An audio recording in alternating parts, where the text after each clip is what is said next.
Bienvenidos, bienvenidas al podcast de Oncology. El podcast donde hablamos de ejercicio, salud y cáncer. 3, 2, 1, ¡empezamos!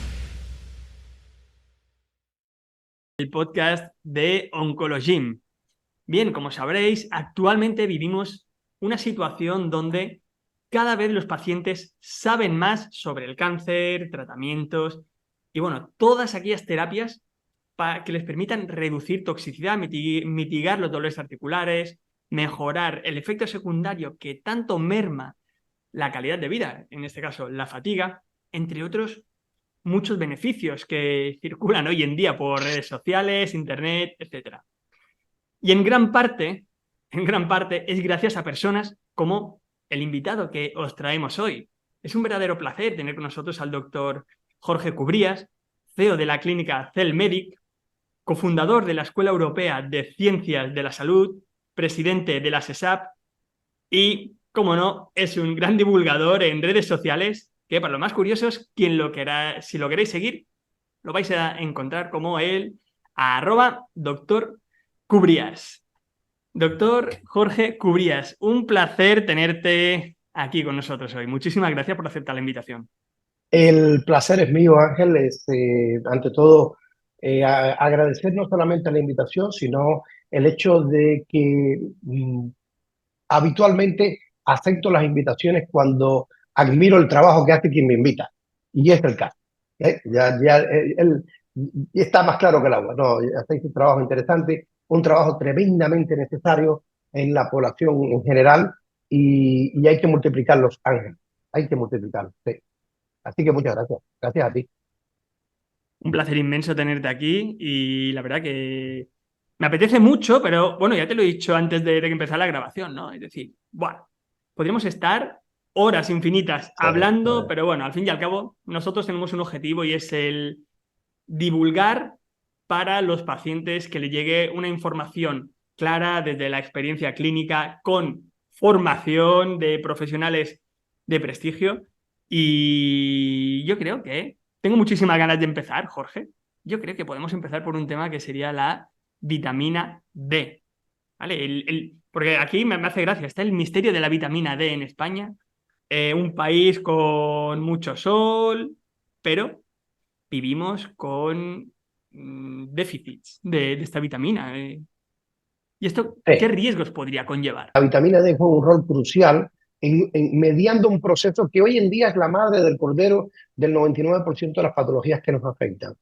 Y ese proceso está muy bien conocido, muy manido conceptualmente, que es la famosa inflamación sistémica crónica de bajo grado. Esta inflamación sistémica crónica de bajo grado es un elemento que afecta de forma tremendamente importante a la población en general. A la población en general. A nivel mundial hay una pandemia de inflamación crónica sistémica de bajo grado. Un ejemplo clarísimo ha sido lo que ha pasado con el coronavirus o todo lo que ha pasado acerca de la infección por este virus en los 2-3 años pasados, ¿cierto? A muchos individuos los pilló con una inflamación sistémica crónica de bajo grado tremenda, que es un gran problema, pues es un caldo de cultivo para explotar literalmente frente a una infección de este tipo, y otras también, ¿cierto? Y otros lo pilló en bastantes mejores condiciones en ese sentido, que desgraciadamente eran los mínimos. De hecho, ahí emana un artículo muy, muy chulo, muy interesante. Primero, uno que nace en la India con un volumen brutal, pues en la India, como son muchos, pues volumen tienen siempre, ¿no? Y luego en China, que también son muchos. Y luego, pues por acá abajo, por Murcia y por Granada, salen un par de artículos diciendo los pacientes que tienen un nivel de vitamina D por encima de 65 nanogramos mililitros, si llegan al servicio de urgencia, jamás entran a terapia intensiva. ¡Wow! ¿Cómo pasa? Aquí tiene que tener alguna valía. Y esto estoy hablando de hace muy poco tiempo. Esto lo venimos conociendo hace bastante más tiempo. ¿Por qué? Porque cuando uno echa una inmersión muy básica en la biología de las células inmunológicas, el 100%, Ángel, el 100% de las células inmunológicas tienen receptores para vitamina D. O sea, la biología no hace las cosas por gusto. Gente, hay que meterse eso en la cabeza. Y el 100% de las células inmunológicas tienen receptores para vitamina D, pues algo bueno tiene que pasar acerca de la disposición adecuada a la vitamina D. ¿Y qué pasa con la vitamina D? Que es un elemento tremendamente pleiotrópico. Ahora voy a bajar el concepto. Pleiotrópico, ¿qué quiere decir? Que tiene una multifuncionalidad tremenda at the same time, o sea, a la vez. Tiene una multifuncionalidad tremenda. Pero esa multifuncionalidad está muy correlacionada con los niveles que tenga el individuo esférico. Y esto es importante que lo entendamos. Y es sencillo. Yo le digo a mis pacientes, mira, imagínate que tienes una familia con 5 niños. 5 niños. ¿Vale? Y que entra un solo sueldo a la familia, y ese sueldo es de 1.500 euros. A ver cómo te arreglas 5 niños con 1.500 euros y tu señora. Vamos a poner un ejemplo así. Pero de repente llegas mañana al trabajo y el boss, el jefe te dice, mira, lo siento, la cosa está muy jodida y de 1.500 para que te quedes con nosotros te vas a quedar en 850.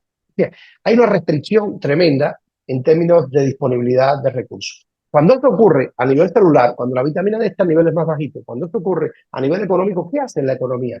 Pues intenta restringir o limitar mucha de la participación que se podía llevar a cabo secundariamente con lo que tú disponías económicamente. Total. Aquí pasa algo similar. Se engendra una homeostasis celular. O sea, la célula acota las funciones básicas, ¿cierto? Y muchas de las funciones que podría engendrar de protección, ¿cierto? La vitamina D terminan perdiéndose. O sea, la medida que tú vas levantando niveles, ves que, por ejemplo, los efectos antioncológicos o antineoplásicos no se logran con 20 ni con 30 nanogramos. Y por el amor de Dios, les suplico a nuestros compañeros de los servicios de atención sanitario de los centros de salud, que muchas veces le dicen al paciente, no, quédate tranquila, usted tiene 17, tiene 22, por el amor de Dios. Y además son pacientes que muchas veces tienen un entorno dismetabólico tremendo, un estilo de vida tremendamente negativo. Entonces, esos pacientes tener un nivel de vitamina D competitivo es tremendamente importante para oponerse biológicamente al desarrollo de muchas entidades. Aquella entidad en la cual media la inflamación sistémica de bajo grado estará favoreciendo la no expresión con niveles adecuados de vitamina D. Entonces, es tremendamente importante, tremendamente barata, muy importante, y gente, no sirve. El asunto del sol es un tema muy interesante, porque se producen unas cantidades ingentes de vitamina D cuando se expone al sol unos 15, 20 minutos en el momento adecuado. Eso. El problema es que para que eso ocurra, tenéis que exponer al sol partes que habitualmente el individuo no se anda exponiendo. Eso es una realidad objetiva. En segundo lugar, yo he tenido la suerte de practicar medicina en América también y ver que en sitios donde hay muchísimos, son bastante más soleados que incluso España, las déficits son notorios también. O sea, no hay duda que la producción biológica a través del sol es fundamental, eso es impepinable, ¿cierto? Posiblemente ya pongamos en tela de juicio la materia prima, que es el colesterol, que desgraciadamente cada vez tenemos ciertos targets para tenerlo cada vez más bajo y más bajo y más bajo, por este pensamiento reduccionista de que el colesterol es la madre de la enfermedad cardiovascular. No es así. La madre de la enfermedad cardiovascular es la inflamación crónica sistémica de bajo grado. Y acabo de redactar un folio que tiene más o menos unas 60 interacciones, que yo creo que si la tuviera por aquí te lo puedo mostrar, que en este folio sale la explicación de la vitamina D en un slide, en un folio, perdón, de la vitamina D, de la enfermedad cardiovascular. Entonces, porque una golondrina no hace verano. Entonces, volviendo atrás, creo que tenemos una herramienta de una valía tremendamente importante en el mundo del paciente previo a desarrollar una patología oncológica o haber desarrollado una patología oncológica. Es un elemento de prevención tremenda. Hay nutracéuticos que son necesarios tomar cada día por fuerza mayor, porque por mucho y por bien que comamos, no somos capaces de suplir las necesidades que nos exige nuestro estilo de vida promedio. Y ese es un tema que la gente tiene que tener claro. Usted puede comprar la mejor comida, la más orgánica, mejorar la densidad nutricional, pero se va a aburrir de comer lo mismo, lo cual no nos conviene porque si no, no hay diversidad a la microbiota. Una cosa nos lleva a la otra, no nos lleva a la otra. Uno de los nutracéuticos impepinables que hay que poner en el día a día, gente, es una vitamina D3 como Dios manda. Por esos efectos globalmente, creo que lo hemos explicado de forma sencilla, que actúan de forma muy importante para evitar el desarrollo de múltiples enfermedades.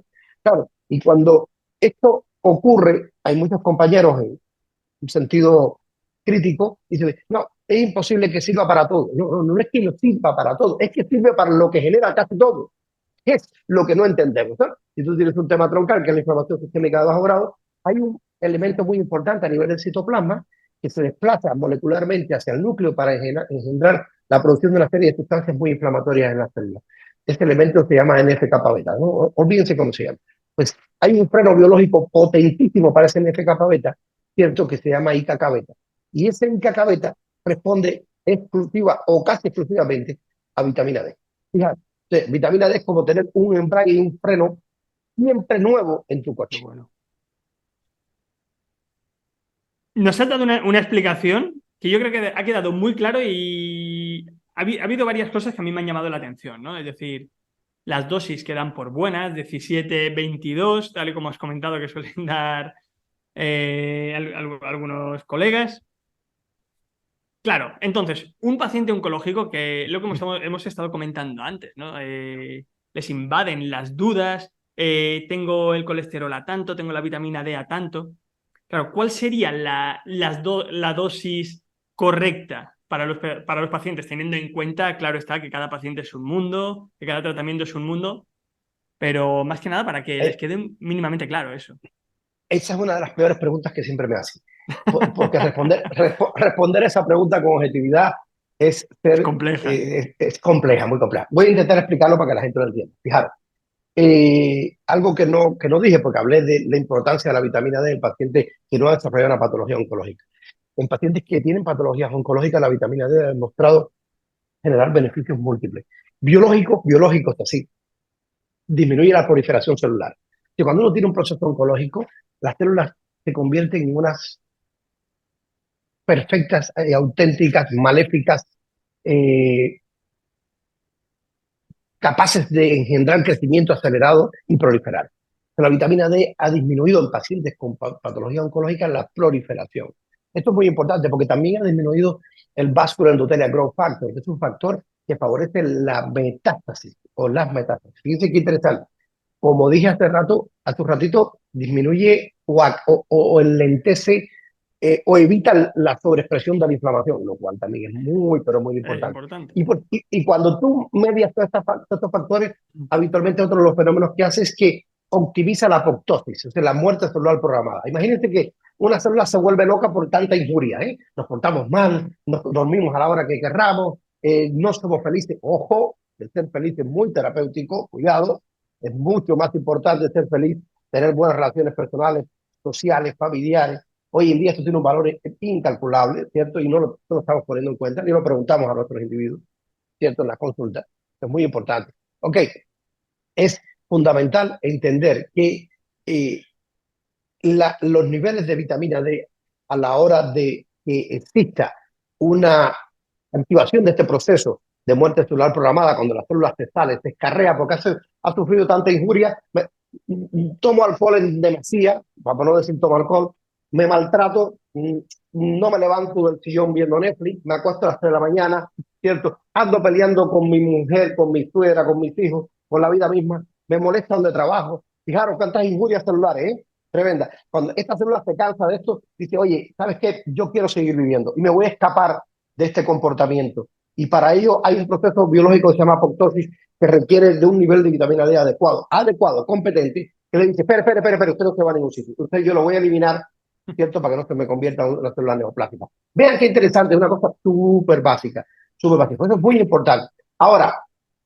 si nos ponemos puristas, podemos decir que sí. Hay publicaciones que dicen, oye, pero estos fundamentalmente son en algunos SNPs o polimorfismo de un solo nucleótido o tendencias genéticas de un individuo y otro con respecto al receptor de vitamina D. De acuerdo, de acuerdo. Pero estos estudios en los cuales, y voy a intentar llevar esto a que se entienda, ¿ok? Si yo tengo dificultad para que la vitamina D cuando llega a nivel celular, los receptores que captan la vitamina D están limitados porque mi genética dice esto, posiblemente sea uno de los pacientes que más dificultad o más tendencia tenga a desarrollar procesos negativos, oncológicos, inflamatorios, porque finalmente tienes materia prima pero no llega. ¿Me explico? Y en esos pacientes hay que hacer algunas cosillas objetivas. De hecho, una de las cosas más racionales es aumentar los niveles con respecto a la media. Entonces, estos pacientes en vez de necesitar 50, 60, pues ojalá 85, 90 o 100. Fijaros, 120 incluso. ¿ok? Y estoy hablando del mundo del control de la inflamación, no me voy a meter en la esclerosis múltiple, que es otra situación específica con respecto a la vitamina D3. Entonces, en ese sentido, la plausibilidad biológica es muy potente, la vitamina D3, para generar tanto una prevención como la ayuda al paciente específico. ¿Cuántas la dosis? Esta es la pregunta del millón. A ver, imagínate que en pacientes no oncológicos, nosotros solemos usar como estándar entre 8 y 12 mil unidades día. 8 y 12 mil unidades día. Cierto, pacientes no oncológicos, pero el 99% de mis pacientes son pacientes enfermos, que tienen pluripatologías, que son pacientes inflamados. Eso no lo podemos dudar. 8, 12. Y en muchos otros, incluso utilizamos dosis para cebar. O sea, necesito llegar a una cantidad que me permita ser competitivo. Entonces utilizamos 20, hasta 30, 40, hasta 50 mil unidades al día por un periodo de tiempo X, 15 días, 21 días. Porque si te pillo en 8 y estás en una condición muy deleteria, pues necesito que estés en 65 as soon as possible, lo más pronto posible. No puedo esperar a que estés en 65 poniéndote una macrodosis semanal. Porque el organismo es muy sabio. La célula requiere vitamina D every day, en cada momento, en cada día. No es para que tú le des un bombazo de vitamina D semanal. Ojo, ni quincenal, ni menos mensual. Entonces, y ahí voy dejando píldoras, ¿vale? 8 a 12 mil unidades aproximadamente el individuo promedio que ya viene con una carga inflamatoria y por alguna patología tiene de base. Promedio, ¿vale? Promedio. El más sano del mundo, 4 mil unidades aprox. ¿Cuál es la evidencia? Tú aportas esto por 3 meses, por ponerte un ejemplo, analítica de control, veías que tenía el paciente 12, ahora tiene 67, estupendo, genial. Y el médico promedio muchas veces, dice, bueno, pues ya no te hace falta, te la quito, y cuando pasan 3 meses, otra vez vuelve a tener 12. Porque el problema troncal no se ha resuelto. No se ha resuelto el por qué tú no eres capaz de suplir con tu síntesis endógena la cantidad de vitamina D que requiere tu organismo para intentar amortizar la situación que tienes en este momento. ¿Cuál es la más demandante? La inflamación. ¿Qué es lo que pasa en el paciente oncológico? Que está muy inflamado. Inflamadísimo. O sea, los procesos tumorales son grandes gestores de inflamación. Se inflaman de forma brutal. Mídenle una PCR a un paciente oncológico. PCR ultrasensible, disparatado. No ultrasensible, igual de disparatada. 20, 30, 40, 100. Está muy correlacionado con la agresión del proceso tumoral y con la agresión que recibe el paciente por el tratamiento. Las cosas son como son. O sea, los fenómenos, los tratamientos que recibe el paciente hasta el día de hoy, la mayoría de ellos, desgraciadamente, no son muy selectivos y eso trae consigo que yo termine matando conejos con bomba neutrón. O sea, es muy complicado. O sea, induzco una toxicidad no selectiva, sistémica, muy importante, y esto produce una gran inflamación que consume una cantidad de vitamina D determinada. Entonces, la dosis adecuada en un paciente oncológico específico es tremendamente difícil de tener claro. Por ejemplo, cuando nos enfrentamos a un paciente con un proceso tumoral activo, solemos utilizar entre 12 y 20 mil unidades día y hacer un check-in al mes de cómo va elevándose estos niveles de vitamina D3. Yo me sonrío y me recontrarrío cuando leo estudios que dicen, hemos hecho en esta población un abordaje, le hemos aportado 800 unidades de vitamina D3 y a los 3 meses hemos visto que suben de 10 a 60. Yo no sé qué gente ven estos individuos. O sea, los investigadores no ven enfermos, los enfermos y los clínicos no investigamos. Y esto es un problema que tiene la salud en general, ¿no? O sea, yo no sé, ellos no han visto un paciente en su vida. Esto yo se lo sacan de no sé de dónde, porque tú dando 800 o 1000 unidades al día no le vas a levantar la vitamina D, a no ser que el paciente tenga 3 meses de nacido. Posiblemente en ese sí. Pero en el resto de los pacientes ni hablar. Entonces, dosis efectiva. La dosis efectiva habría que irla midiendo. Dosis estándar que se puede manejar entre 12 y 20 mil hasta 30 mil unidades al día. Ojo, en el paciente onco que se mueve, que puede hacer ejercicio físico, que toma agua como Dios manda, ¿ok? ¿Por qué? Porque un efecto secundario de la vitamina D3 es que aumenta la capacidad de absorber calcio de los alimentos que él come. Y al disponer una cantidad de calcio circulante, entonces tengo que tener dos proteínas activas muy importantes. Una se llama matrix glass protein y otra se llama osteocalcina. Una manda el calcio a los huesos para que favorezca la densidad mineral y la otra evita que se impregne el tejido blando y las arterias, lo cual es lo ideal, pero para que esto ocurra entonces tiene que tener vitamina K2. Pues la K2 es la que activa la osteocalcina. También el ejercicio físico, cuidado, ¿ok? No hay duda alguna. Y si previamente lo hacías a un problema de este tipo, pues mejor. ¿Ok? Pues entonces yo ahí empiezo a sumar. Cuando los niveles están ya por encima 30, 40 de vitamina D, entonces en vez de 3 horas, de 3 con K2. más o menos ahí entramos en una dosis de unas 12.000 unidades de D3 con aproximadamente unos 100 microgramos de K2 y hasta 200.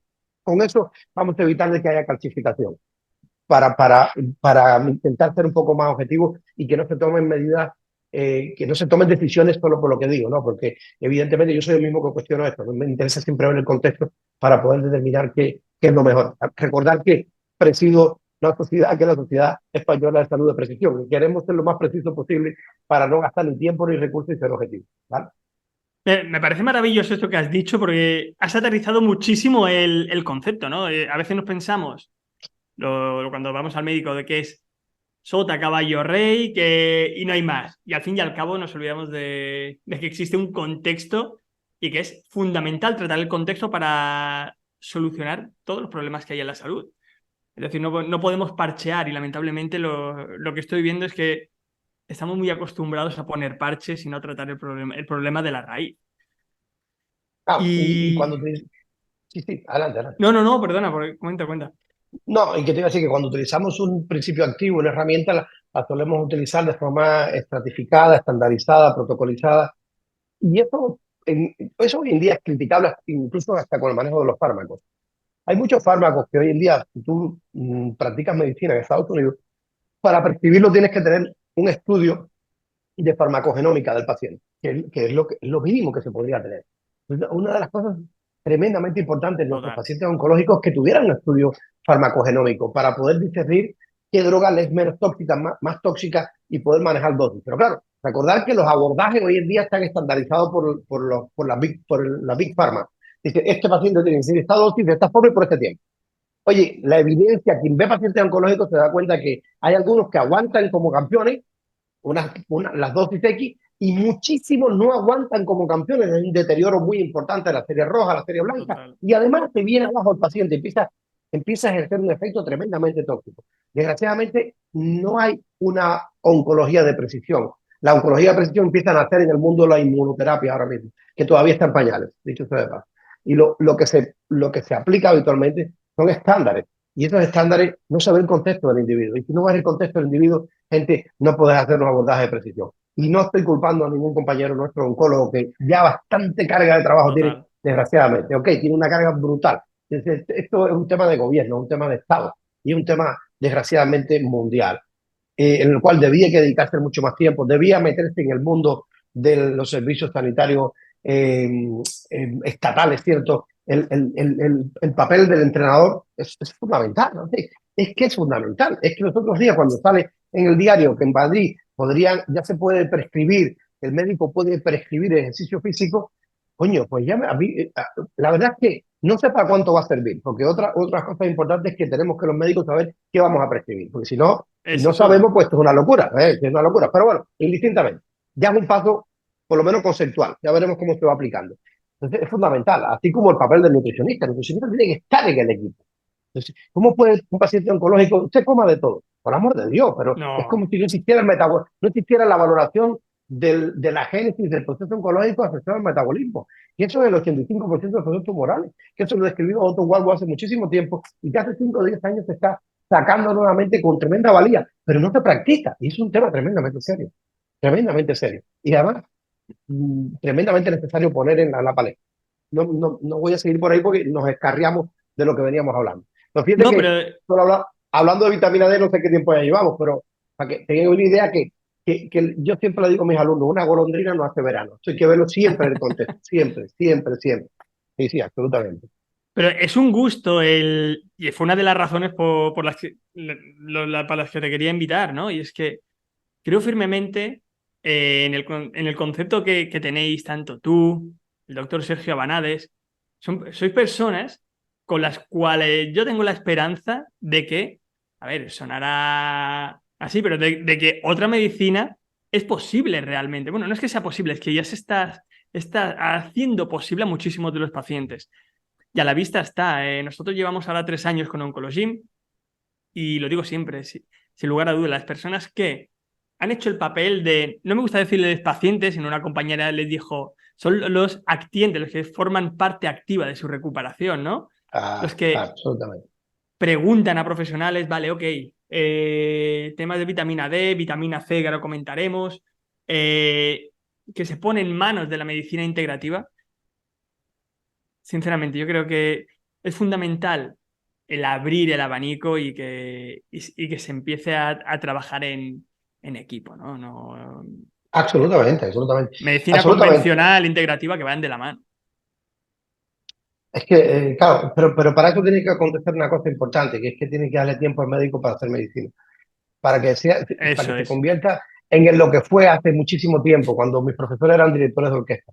O sea, yo hice medicina interna clínica por excelencia. El clínico era el director de orquesta. O sea, era el que el cardiólogo le interconsultaba, el digestivo, el otro, y se armaba el abordaje de una forma en equipo como Dios manda. Eso se ha perdido. Entonces, para eso se requiere tiempo para que haya una práctica objetiva. Y ahora mismo lo que hay es una carga asistencial brutal y cada vez menos tiempo.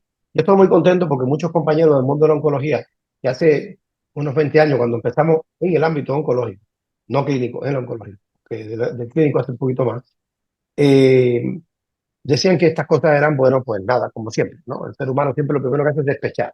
No, esto no sirve para nada, esto no sirve de nada. Y muchos de ellos hoy en día tienen su actividad en el ámbito privado, por lo menos, ¿cierto? Porque el público no los deja, ¿sí? Con integración de una serie de herramientas muy importantes, porque se han subido al carro de la objetividad, de lo racional, de lo competente, de lo objetivo, de lo coherente, sencilla y llanamente, nada más.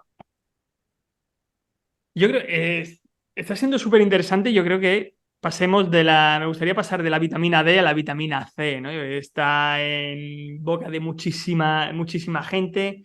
La dosis de la vitamina C oral me es suficiente. Es que ahora me están hablando de la vitamina C endovenosa. En algunos capítulos hemos dado alguna pinceladita, pero me gustaría profundizar un poco más, porque también existe cierta duda de la evidencia que pueda tener, como lo que hemos comentado antes. Sí que existe evidencia, lo que bueno, luego habrá intereses detrás de que se investigue más o menos, pero bueno, eso daría para un capítulo Ah, aparte. absolutamente, absolutamente. Bueno, la vitamina C es una herramienta muy interesante. Es una herramienta interesante en general, ¿cierto? Tengan en cuenta, gente, que posiblemente sea uno de los nutracéuticos que yo también le pido a nuestros pacientes de que tengan la posibilidad de que ingerir cada día, sencillamente porque la síntesis endógena de vitamina C no existe. Nosotros hemos medido vitamina C desde hace muchísimo tiempo. Hoy voy a hacer una extracción de sangre para unos estudios de transcriptómica que vamos a empezar a jugar con ellos, a ver qué Qué le podemos bueno. sacar para la práctica clínica, muy bonito. Y me quieren pillar de modelo y yo me doy para eso, pero ¿de qué manera? Así que me ofrecen una extracción de sangre. Y la chica del laboratorio, que no me conocía personalmente, me dijo: ¿usted, doctor Curia? Sí. Ah, es que las analíticas que usted nos manda no nos manda nadie. Mira tú, qué cosa, qué fama, macho, qué fama, ¿no? Entonces, ¿qué es no mandarte a nadie? Que alguien con un nivel de estrés importante, tú le pidas una neurasa neuronal específica, eso es incoherente. Entonces, yo no te lo, de hecho, ella lo que estaba era contenta por conocerlo y me dijo: la verdad es que a mí me interesa muchísimo porque hay pacientes muy malitos que vienen hablando muy bien del servicio y la atención que tienen y tal. Bueno. Se tiene que buscar donde hay. Es buscar por la misma generalidad que buscan habitualmente otros compañeros, pues no vas a encontrar. El problema es que muchas veces pedimos una cantidad analítica tremenda que el 90% de las veces también, hemograma, bioquímica básica, se acabó. Cuando tú quieres ahondar en el contexto de un individuo, tienes que ahondar un poquito más en profundidad y asociado justamente al contexto que tiene con sus antecedentes sus antecedentes y la anamnesis fresca que le has hecho. Volviendo al asunto de la vitamina C. ¿Por qué hablo con respecto a esto acerca de la vitamina C? Pues la vitamina C, miren la frase, ¿no? Es una frase muy mía, esto no lo van a encontrar en la literatura, es algo que mis alumnos conocen, como es mía, o mejor dicho, no es mía, la pillé prestada de un gran amigo, un neuropediatra que vive en Estados Unidos, la de una golondrina no hace verano, ¿cierto? Cuando trabajamos juntos hace mucho tiempo. Esta sí es mía. Y la vitamina C es la prostituta del medio interno. Quédense con el dato. Prostituta del medio interno. ¿Qué significa eso? Cuando usted, por la razón que sea, ¿cierto?, genera una injuria a nivel celular, por las que comentamos ahorita u otras, genera una injuria a nivel celular, el organismo literalmente, a través de ese fenómeno que hablamos ahorita de inflamación como respuesta subsecuente a esa injuria, termina generando una oxidación acelerada hacia los tejidos, ¿cierto? En este caso, teóricamente, hacia el invasor. El invasor viene y me genera una injuria, mi sistema inmune emite una cantidad de radicales libres a través de la inflamación para acabar con él y que se acabe el problema. Así se acaba una infección por una bacteria, por un virus, y vamos a llamarlo así de forma sencilla. ¿Qué pasa cuando tú injurias la célula y no hay virus ni bacteria? Que esa oxidación busca la propia membrana celular como objetivo. Dice, voy a por ti, porque tú ahí tienes unos ácidos grasos poliinsaturados con dobles cadenas, con dobles enlaces, susceptibles de oxidación. Los voy a oxidar. Y miren qué interesante, eso se llama omega 3 y omega 6, estos que andamos por ahí locos tomando, pero que cuidado, que hay que tomar adecuadamente por justamente lo que le estoy comentando. Pero no solamente eso, sino que esa producción radicalaria, si se mantiene en el tiempo, se hace bastante frecuente y reiterativo, puede dañar la mitocondria. La mitocondria es la fábrica de producir energía para las células. Es como que usted diga, oiga, mi familia nos va bien porque mamá gana tanto, papá gana tanto, y es bastante, y ahora de repente a mí me va a interesar que ni mamá ni papá tengan trabajo, que se queden. No, eso no le interesa a nadie. A la economía familiar no le interesa a nadie. Pues en la salud celular no le interesa a la célula. La célula puede hacer sus funciones básicas gracias a que tiene ATP, energía. Por tanto, eso es fundamental. Nunca se oxide la mitocondria, a no ser que se oxide por mecanismos que van a favorecer de que ella la próxima vez venga más fuerte, como el propio ejercicio físico a través de la biogénesis mitocondrial. Pero me voy de ahí un poquito más arriba, y el citoplasma también se puede oxidar y exacerbar la respuesta inflamatoria. Entonces es la pescadilla que se muerde la cola. Fijaros, ¿qué es lo que estamos hablando? De que hay una hiperoxidación secundariamente, esto es constante y ocurre de forma, bueno, en milisegundos, de una forma muy, muy importante en muchísimas. Ok, si tú tomas vitamina C, el entorno radicalario, o sea, estos radicales libres que van circulando en sangre, tú puedes atenuarlo para que hagan menos efecto negativo. Vamos a intentar que lo entiendan así, ¿ok? Entonces me oxido menos, y si me oxido menos, todo lo que se oxida menos dura más. Desde una pluma que tú tengas que la pongas allá afuera a mojarse cada día, ¿cierto? Hasta que la pluma tenga una buena pintura que evite la oxidación. No hay duda alguna que lo que se oxida más dura menos, y en este caso a nivel celular enferma más. Entonces, eso es un pensamiento sumamente básico de la vitamina C. ¿Es requerida para muchos otros fenómenos? Sin lugar a dudas. Y también por orden de requerimiento, valga la redundancia. Ahí entra el pleiotropismo también de la vitamina C. Fíjate que se necesita una cantidad específica de vitamina C para favorecer la síntesis y maduración del colágeno. Porque el colágeno es la proteína más abundante que tiene el ser humano. Es impresionante. El 75% del peso seco de la piel es colágeno. Es tremendo. Vean ustedes qué interesante. Pero se necesita vitamina C para muchas situaciones biológicas cruciales. Pero hablando de estas que son las más básicas, ¿cierto? Sobre todo el contexto radicalario o oxidativo, es el que quiero que la gente entienda. ¿Por qué? Este es el mundo de las contradicciones sin explicación, y nosotros pretendemos que sea al revés, que se explique. Ok, ¿qué es qué es la contradicción sin explicación? El mundo de la oncología, cuando un paciente va a la consulta y le dice, pues está tomando vitamina C, muchas veces le dicen que eso no lo debía tomar porque, claro, la vitamina C pues va a dejar de tener acción el quimioterápico. El quimioterápico es muy prooxidativo, no hay duda alguna. Tremendamente prooxidativo, lo mismo ahorita, ¿no? El hecho de que no sea selectivo, mientras más selectivo mejor, y eso es estupendo. Ahí vienen haciendo la inmunoterapia con fuerza y chapó, pero falta camino por andar y no poco. Ve, cuando yo utilizo un quimioterápico que tiene un efecto tóxico sistémico, me oxida. Quien se opone a la oxidación va a ayudar objetivamente a que los tejidos oxidados sean menos. Vamos, para que lo entiendan de una forma sencilla. Claro, la vitamina C, recordar que como ejecuta ese papel, y ese papel es muy secundario, no solamente al quimioterápico que use, sino al nivel de inflamación que ya tenga el paciente de base y el crecimiento tumoral, las dosis son muy complicadas por vía oral, porque tiene un efecto antioxidante. Sí, es cierto. Okay. Este efecto antioxidante va a limitar la actividad del quimioterápico. Gente, por el amor de Dios. Como dice nuestro querido Efraín Goldfeuer, que estará con nosotros el próximo congreso en Barcelona, tenéis que ir el año que viene. El 14, 15 y 16 estaremos en el World Trade Center en Barcelona, en el octavo congreso de la CESAR. Y como dice Efraín, es como ponerse un sombrero cuando alguien tira una bomba neutrónica. O sea, es el efecto antioxidante que puede ser una vitamina C cuando alguien se hace quimioterapia. Entonces, literalmente hablando, y además voy a decir algo aquí que posiblemente muy poca gente sepa. Lo comuniqué en un congreso en junio pasado en Brasil y hice en el curso precongreso del año pasado del Congreso de la CESAR, también hicimos un curso sobre ello. Hice una revisión muy interesante de una revista saudí que a su vez hizo una revisión de muchos estudios del uso de nutracéuticos asociados a la quimioterapia. Y ahí respondo más a una pregunta. Es impresionante, la gente espero que lo entienda, para que les resulte objetivo y claro, no para que tomen decisiones, las decisiones tienen que tomarla con un profesional acompañándole, no hay duda alguna. El contexto Claro. lo es todo, gente. ¿Ves?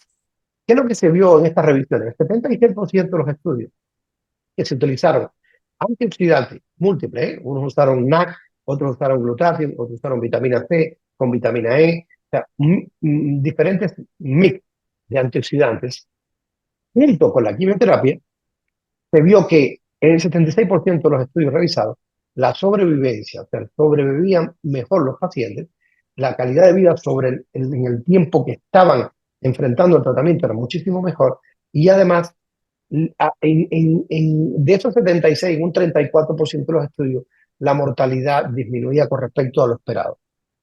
Fijaros, estamos hablando de antioxidantes por vía oral acompañando el proceso de quimioterapia. Y entonces se preguntaron, ¿y por qué? Y fueron al análisis biológico. Esto es muy chulo. Esto te hubiera gustado, bueno, no sé si lo sabías, pero sé que esto es una de las cosas que te gustan por el mundo en el que estás trabajando. Pues cuando fueron al análisis biológico, ¿qué vieron? Que en la mayoría de los casos, y esto ya era redundante por encima del 80 al 90%, brutalidad, ¿cierto? Cuando el individuo se expone al tercer ciclo de la quimioterapia promedio, que ahí no fueron selectivos, porque eran muchos, ¿cierto? El nivel de toxicidad inhibía el efecto del propio quimioterapia. Fijaros, es como que se está cerrando las puertas a la celular, la entrada celular al propio quimioterápico. Bueno, si el quimioterápico pudiese trabajar solo dentro de la célula neoplásica, sería una maravilla, eso es lo que buscamos, ¿cierto? Eso es lo ideal. Entonces, si yo le empiezo a cerrar por el propio efecto de toxicidad sistémica las puertas celulares del quimioterápico, eso es un problema, porque lo que genera es más toxicidad y la toxicidad termina por inducir sarcopenia, se acaba con la musculatura, con la fuerza, degrada mucho, es un catabolismo brutal del paciente. Es muy triste, porque lo vemos todos los días en la clínica, ¿no es cierto? Entonces, caramba, esto está publicado y no tiene repercusión. ¿Por qué? Porque desgraciadamente la vitamina C vale 2 dólares.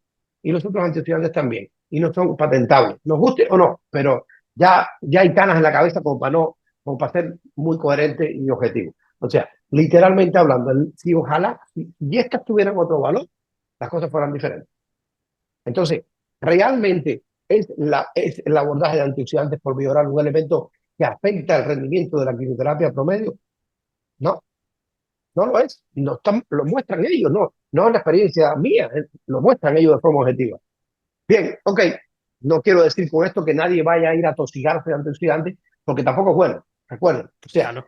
necesitamos que siempre se mire el contexto y nosotros medimos estrés oxidativo en los pacientes nuestros en general, con un equipo médico para medir estrés oxidativo. No quiero invento de que la celulita, que cojo una gotita que la veo en microscopio, esto es muy subjetivo, y aquí, allá. No, un equipo médico validado para medir estrés oxidativo. Porque si no vas a ciega y lo que no mides no lo puedes aplicar adecuadamente. Si te pasa es Total. malo y si no llega, pues también. Entonces es muy importante que esto sea así. Igual con el entrenamiento, o sea, tenéis que tener valores que te den feedback, ¿ok?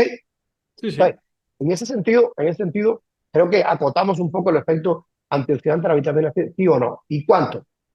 El gran promedio ahí, el gran problema ahí está en que la, la capacidad de saturar los receptores para vitamina C a nivel del tubo digestivo es muy bajita. Estamos hablando de que la literatura más prominente habla de 400 miligramos por ingesta. O sea, si tú te tomas un gramo de vitamina C, absorbes entre 200 y 400 miligramos. El resto se queda en las heces fecales y se va. O sea, se queda en el tubo digestivo y se sale por las heces fecales. Fijaros, promedio, ¿eh? Promedio. Entonces tendrías que tomarte, pues idealmente, entre 400 y 500 miligramos, idealmente 4 o 6 veces al día. Sería mucho. Tendríamos que vivir tomando pastillas. Pues 3 veces al día. Bueno, eso se acerca más a una generalidad. Vuelvo y repito, no apruebo, no me gusta aprobarlas porque no quiero que la gente se confunda. Pero por lo menos te hace un margen de más seguridad, ¿ok? Tal vez no llegas a la dosis óptima, pero tampoco te estás pasando, ¿ok? Eso es importante. Lo otro, opciones. Es cierto que, y esto se ha visto, mira qué bonita la biología sobre lo que nos establece, desgraciadamente, muchas veces la estructura funcional con que vemos las cosas. O mejor dicho, estructural. Se ha visto que el paciente cuando está muy enfermo, cuando hay una carga inflamatoria muy importante a nivel sistémico, la tolerancia a la vitamina C por vía de la saturación disminuye mucho. O sea, el paciente se toma 1 gramo y absorbe casi el gramo. Fíjate qué interesante. ¿Vale? Que se convierte como una aspiradora, ¿no? Absorbe, tienes que volver a aportarle, absorbe, absorbe. De hecho, hay una metodología de unos compañeros norteamericanos en que han llegado a aportar 40, 50 gramos al día de vitamina C en teaspoon, en cucharadita, ¿cierto? Cada 1 hora al paciente, cada 15 minutos, cada media hora, y se ha visto que la dosis de saturación es la presencia de posiciones diarreicas. O sea, yo tomo hasta que me dé diarrea. Tomo cada media hora, cada 15 minutos hasta que me dé diarrea. Si me da diarrea, paro. Y los pacientes más malitos paraban con 20, con 30, con 40 gramos por vía oral. Fíjate si está ya la biología, Nacho, que es interesantísimo. No sé si me sigues. El paciente menos malo, realmente que tenía menos necesidad, entre comillas, empezaban a tener deposiciones diarreicas con dosis mucho más pequeñitas. Por supuesto que ahí entra la microbiota intestinal, entra la disponibilidad de ácido graso de cadena corta, otras variables que no se veían en estos abordajes, ¿no? Eran abordajes observacionales, lógicos y racionales.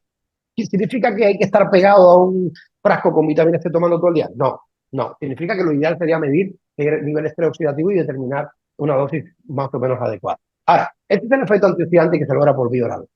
Hay otra forma de aportar vitamina C tremendamente interesante, descrita, o más que descrita, defendida por algún compañero norteamericano, que yo siempre digo que, claro que es interesante, sí, de hecho nosotros lo usamos muchísimo, que es la vitamina C liposomada. O sea, el liposomar la vitamina C es meterle en una bolita de grasa para cuando tú la tomes, se absorba de forma cuasi directa, vaya a nivel celular. Hombre, esto es más ventaja porque tiene menos saturación y demás, no hay duda alguna. Lograr con dosis de vitamina C liposomada generar un efecto prooxidativo, que es lo que te vengo a hablar ahora con la endovenosa. Se ha intentado, incluso nosotros, y no lo hemos logrado. Por tanto, para tú lograr lo que te quiero contar ahora, que es la vía endovenosa, que es una herramienta importante en el abordaje del paciente oncológico en muchos términos, sobre todo en tumores sólidos, se requiere abordaje endovenoso. No hay tutía. Por un tema de no nutracéutico-cinética, no farmacocinética porque son fármacos. Y de hecho, si no lo saben, ahora mismo en este momento están las jornadas de la Sociedad Española de Salud de Precisión, que son gratis, y hay una ponencia del doctor Michael González que yo le he pedido que la haga porque tiene un estudio muy interesante de nutricinética, que la gente entienda que los nutracéuticos funcionan diferente a los fármacos, que no puedes evaluarlo de la misma manera. Eso es muy importante y no es frecuente encontrarlo en la literatura, ¿vale? Bien, anyway, en cualquier caso, uno de los temas interesantes que emergen del uso de la vitamina C en el paciente oncológico es que tienen la capacidad específica de generar mayor especificidad, valga la redundancia, para el quimioterápico. O sea, la vitamina C promueve la oxidación de la célula malita y actúa como antioxidante en la célula buena. Entonces es una herramienta ideal. De hecho, por ejemplo, en el propio Puerto Rico hay un par de hospitales que ya usan, junto con el tratamiento quimioterápico, vitamina C endovenosa. Qué bueno. Dosis prooxidativa. Jamás la vitamina C, por vía endovenosa, en una cabeza racional, se usan dosis antioxidantes. Porque claro, esa sí es potentemente más antioxidante. Más o menos está entre los 15, 20 gramos día la capacidad de pasar de antioxidante a prooxidante. Sobre unos 20 gramos aproximadamente en un individuo sano, hasta ahí tenemos efecto antioxidante. Tal vez ya ahí empieza a estimular el sistema inmune de forma importante. Por encima de 1 gramo por kilo aproximadamente, la dosis prooxidativa. Una dosis prooxidativa busca justamente eso, gente. Y eso está demostrado en los años 60 y largos en Wichita, Kansas, en Estados Unidos, que ha sido literalmente, yo creo que la fábrica de conocimiento de esto, que luego se ha expandido a nivel mundial. ¿Y qué es lo que pasa con la vitamina C? Lo mismo, no se puede patentar. Es complicado, porque la valía que tiene es incomparable con un vial de quimioterapia. Entonces, el mecanismo de acción está muy bien conocido, literalmente hablando. En la célula neoplástica, la vitamina C, en dosis prooxidativa, tiene una acción prooxidativa. Y además, la vitamina C tiene una estructura molecular muy similar a la glucosa. Como bien saben, a los tumores les encanta la glucosa. Entonces, lo que hace es competir con la glucosa como sustrato energético para la célula tumoral. ¿Vale? Es espectacular. Le estoy diciendo, te estoy engañando, no te voy a dar glucosa, yo me parezco a la glucosa, tú me vas a tener que usar a mí y menos glucosa llegará. Ahí entra otro valor importante que es el ámbito nutricional en el paciente oncológico. Que esto es otra cosa que, caramba, Es otro mundo aparte. Es de perogrullo. Es de perogrullo, ¿no? Vamos, para que tengan una idea. Entonces, vida media de la vitamina C endovenosa, 3 días y medio, 4 días. Gente. Se ha visto, se ha estudiado. Tú pones la vitamina C endovenosa el lunes, tú el potencial prooxidativo, ¿cómo aumenta? y en 12 horas empieza a caer de a poquito, de a poquito, de a poquito. Cuando han pasado 4 días, vuelve a estar embasado. ¿Qué es lo que pasa? Que nosotros al tercer día y medio, cuando está así, volvemos a poner otra vez. Entonces, que el objetivo es que tú durante toda la semana tengas una cobertura prooxidativa. Dosis mínima eficiente, esa. O sea, yo paciente que me dice, y hay algunos compañeros por ahí que aboga por ponerle una dosis a la semana. Yo no, que hacerle gastar dinero, esfuerzo, empeño, tiempo para poner una dosis semanal, me parece que es antes de comer los 15 días del mes. Bueno, posiblemente con ese ejemplo valdría la pena porque ayuno no hace falta. Pero no es el caso del paciente oncológico. O sea, en este caso, la vida media es esa, es nutricinética. Y si tú la pones adecuadamente el lunes, pues el jueves estás desprovisto. Jueves, viernes y sábado y el domingo vuelves a estar en una condición, o sea, estás haciendo un tratamiento a medias. Como te doy un antibiótico, son 2 dosis al día, te toman de la mañana y de la noche. Eso para mí tiene muy poco objetivo. Yo respeto a todo el mundo, pero esto lo dice la biología y el conocimiento del funcionamiento de la vitamina C en estado prooxidativo. Ahí no hay que pelear, gente, con los oncólogos. No te va a echar a perder, entre comillas, el efecto prooxidante. De hecho, lo que hace es potenciarlo. Y basta revisar en PubMed, no hay que revisar en la revista Hola, ¿ok? En PubMed, para que vean que hay estudios publicados muy serios mostrando los mecanismos coherentes, racionales para aplicarlo en conjunto. Entonces, yo creo que con eso respondo un poco lo de la vitamina C. Ha respondido súper bien y también ha respondido a esta última pregunta que te tenía aquí preparada. Y es que, claro, hay evidencia, tal y como has comentado, lo has explicado de manera súper entendible, súper comprensible para todo el mundo. Y claro, una de las cosas que más miedo genera es esto, que los médicos le digan, oye, no te tomes la vitamina C porque no hay evidencia o te va a jugar una mala pasada. Yo creo que aquí ha quedado todo muy claro la importancia, lo que deben tener en cuenta sobre todo y al menos que sepan la dosis mínima prooxidante que has comentado, que eso es un tema súper importante de que una vez a la semana no va a aportar nada. No, es biología, o sea, no, las cosas son como son. Si hay cosas bien hechas y cosas que si no se hacen bien no sirven para nada, más que para gastar recursos. Total. Entonces es lo que hay, claro, es lo que hay. Yo les digo que objetivamente hablando, siempre recuerden que la dosis prooxidativa es en la célula tumoral, en la célula no tumoral Sí. actúa como una dosis antioxidante. De antemano los pacientes, por ejemplo, hay otros compañeros que tienen un servicio como el tuyo a nivel nacional que hemos visto muchos pacientes en conjunto y que ellos mismos me dicen, oye, cuando el paciente pone vitaminas es otra cosa, entrena de otra forma, rinde de otra forma, Es es cierto. otra cosa. Claro, absolutamente. Si no es, y aquí nadie quiere que te la pongas por fuerza mayor, te la pones porque tienes un momento para ti. Esto te ha llegado, esta es tu batalla, hay que ganarla. Y hay que ponerse las pilas. Pues, Jorge, y ahora para cerrar el podcast, nosotros nos encanta de que el invitado sea el que lo cierre, pero nos gusta que lo hagáis de la siguiente manera. Nosotros, como A sabrás, nos ver, dedicamos al entrenamiento, tenemos muchísimas personas que bien están recién diagnosticadas, en pleno proceso, o algunas que ya han terminado el proceso, son supervivientes, ¿no? ¿Qué les podría recomendar el doctor Jorge Cubrías? ¿Qué consejo podrías dar? O algo que tú consideres importante para estas personas. vale, buen cierre me has pedido. Vale, ok, vamos a intentar hacerlo de forma reducida para no alargarlo tanto. Gente, el diagnóstico en proceso moral no es nada favorable para nadie, no hay duda alguna. No hay nadie que le diagnostique un cáncer y haga una fiesta el otro día porque, claro, está contento. No, no, no. Eso no es así. Incluso la gente que mejor lo lleva conceptualmente no se dan cuenta que cuando tienen un diagnóstico de este tipo, como ser humano racional, lo menos que termina por tutelar la conexión, ese cableado tan importante que tiene el sistema nervioso con el resto del organismo, es el ámbito racional, es el hipocampo. Ahí empieza a dominar la amígdala, empieza a dominar un área del cerebro que se encarga de mantenernos en alerta cuando viene un predador. ¿Es el proceso tumoral predador? No hay duda alguna. No hay duda alguna. Entonces hay una actividad subconsciente, inconsciente, por muy bien que tú teóricamente lo lleves, que es el despertar del sistema nervioso autónomo en su rama simpática. O sea, el ponerte en alerta a 1000. Alerta para tomar qué medidas. Eso es muy importante. Ahora, ¿qué es lo que estamos viendo en la población en general? Que hay una epidemia de pacientes con trastornos de este sistema nervioso autónomo de base, y esto es muy importante.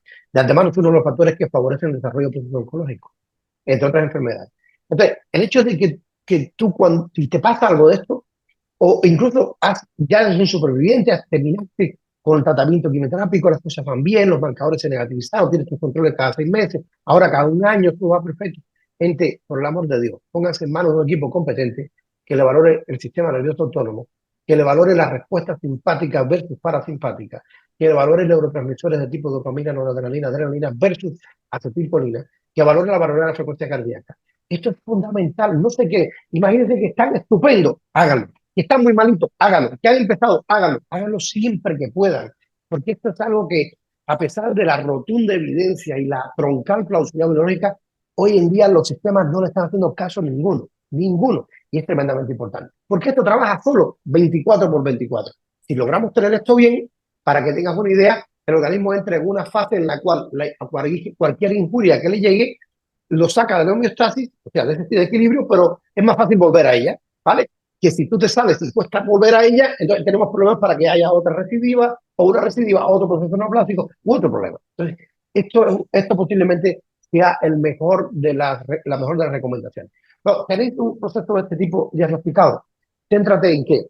Son 6 pilares. Yo siempre digo, lo enseño con un gusto tremendo. Es experiencia que tenemos hace muchos años y creo que me agrada enseñarlo porque esto, si se repercute sobre los demás, va a ser mucho bien.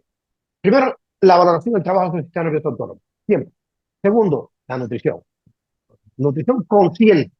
¿Qué es nutrición consciente? Que cuando tú te vayas a llevar esto a la boca, no significa única y exclusivamente señalizar de que hay un nutriente disponible como sulfato energético. Significa que sabes lo que estás comiendo, que sabes que esto le está poniendo el trabajo difícil al proceso tumoral o te lo está facilitando. ¿Ok? Y esa es información evidente y muy interesante.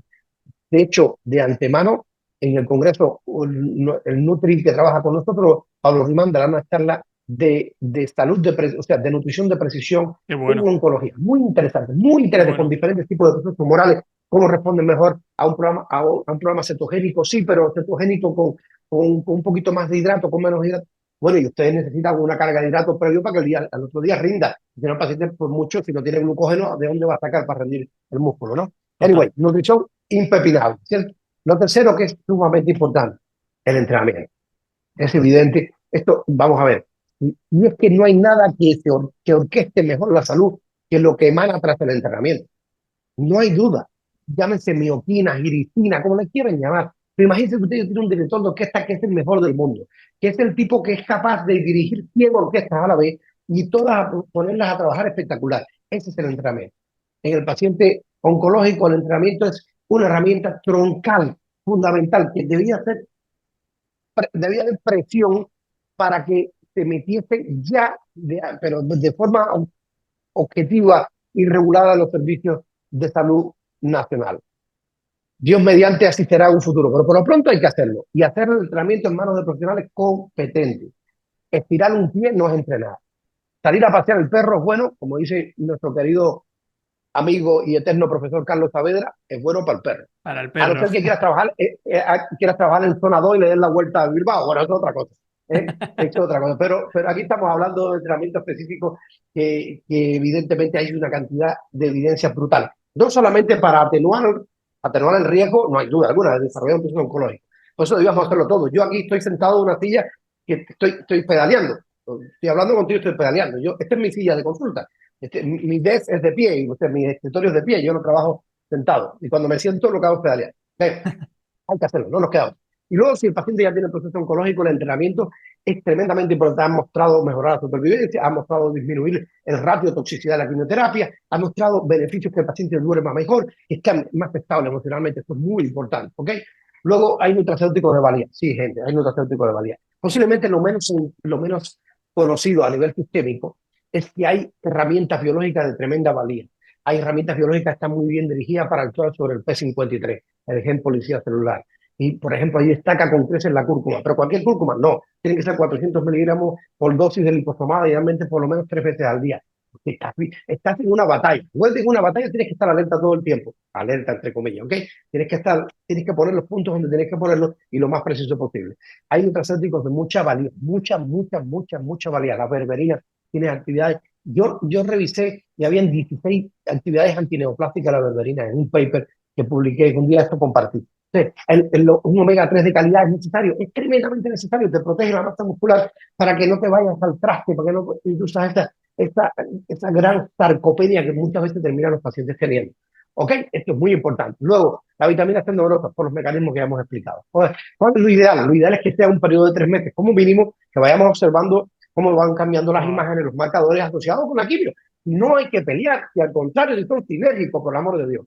Y nosotros tenemos una herramienta que nos ayuda muchísimo con los pacientes porque baja mucho la carga inflamatoria y además le pega al proceso tumoral lo que no quiere. El proceso tumoral odia el oxígeno y ama el azúcar. Entonces hacemos terapia de oxigenación hiperbárica, porque la terapia de oxigenación hiperbárica genera un aumento del vascular endothelial growth factor no metastásico.